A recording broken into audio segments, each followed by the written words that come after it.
Names come out to support it every year. Donnie Wahlberg with us here on stage, and you came by. You were on WEEI before, coming out with us on stage because you're from here. You know what this means. Oh, the Jimmy Fund it's a part of Boston Red Sox, the fabric of Boston and the Boston Red Sox. I mean, before there was the John Hancock sign in center field and Bob's Storage and all the Dunkin' Donuts. The only thing that was up in Fenway Park was the Jimmy Fund sign, and it's just if you know the Red Sox, you know the Jimmy Fund. And it's been around, 50 years. There's no relationship between a team and a charity like that. Listen, I mean, you've gotten to meet a lot of athletes over the years. A lot of them, like you, spend a lot of time helping out charities. But this Red Sox Jimmy Fund relationship goes back half a century. It's unbelievable, and it's just, as I said, when we grew up, everyone knew about the Jimmy Fund. I mean, it was just like I said, it was part of Fenway Park, the sign, and just.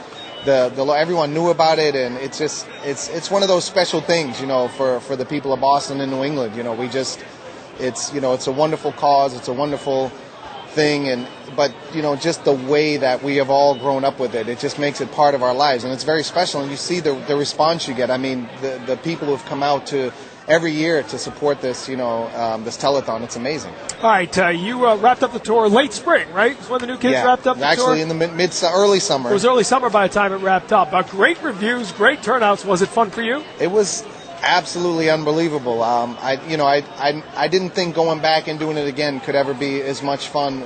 Never mind more fun, but it was absolutely more fun the second time around. I think when you get older, you have a greater appreciation. And being 20 years old and running around the world, it's exciting and fun, but you think it'll last forever, and you really don't appreciate as much as when it comes a little bit later in life. It's funny you say that. I remember talking in 2004 with the guys who won the World Series, and Mike Timlin was the guy who said, these young guys have no idea what they're going through. They think this will happen every year, but when you get another chance. My nephews and my friends' kids, they grow up thinking Boston is a town of winners. The Patriots win the Super Bowl, the Celtics win the championship, the Red Sox win the World Series every couple of years.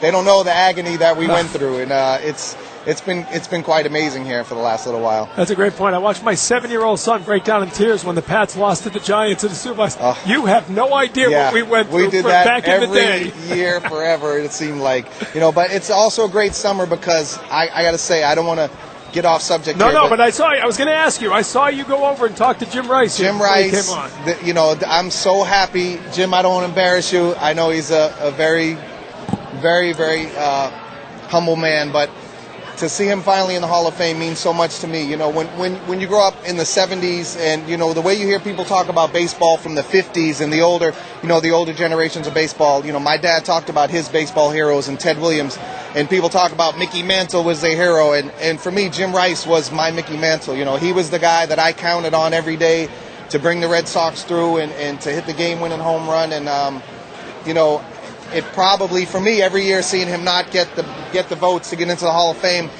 was probably, as a fan, was very frustrating to me. But, to finally see him get in, and really, there's only 2 players got in this year. And to see Jim have the podium like that, I'm so proud and so happy for him. And it's just, as a fan, he's my all-time favorite Red Sox player. So this is just an honor to even be sitting in his seat right now. Well, he's beaming over there to your left. I'll tell you that. You made his night. I said it's the summer of love, but it was long overdue for him. It's so long overdue, and for the people of Boston, we couldn't be prouder. Nobody deserves it more than Jim Ed. Well, it's great to see what's next for you. What are you up to? I'm starting a movie here in Boston called The Zookeeper with Kevin James and Rosario Dawson, and going to start another movie after that, and then we're going to shoot the series Bunker Hill here in Boston next January, and off on tour again next May. Zookeeper, you're shooting some of that over at Franklin Park, Franklin Park. There you go. You got to bring back home. This place become Hollywood East all of a sudden. It's fabulous. Deservedly so, and we'll hit the zoo and play a little golf after we shoot. It's going to be great. There you go, exactly.